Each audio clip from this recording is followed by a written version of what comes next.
Vous avez peut-être une assurance pour votre portable ou votre ordinateur.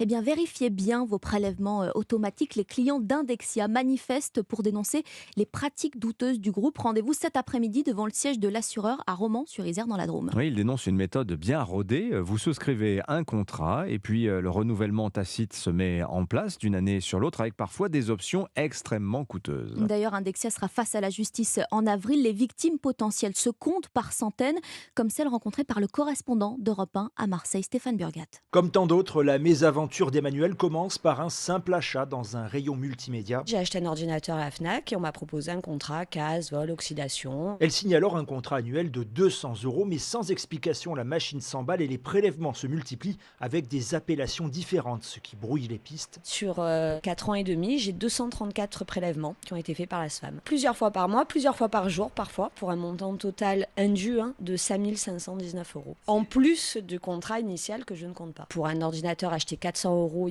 c'est une arnaque. Alors comment en est-on arrivé là? Yann se pose la même question. Ces multiples prélèvements correspondent à des options qu'il n'a jamais souscrites. À des packs téléphonie pour avoir des téléphones offerts que je n'ai jamais eu. C'est que des services en fait qui se rajoutent mais qu'on n'a pas fait la demande. Et en plus, j'étais plutôt énervé parce que ça fait des prélèvements à 200, 300 euros par mois. Moi j'ai signé pour un contrat de 15,99 €. Yann, après de multiples relances, a reçu des excuses du service client et la promesse de remboursement qu'il attend depuis plus d'un an. Marseille, Stéphane Burgat, Europe 1.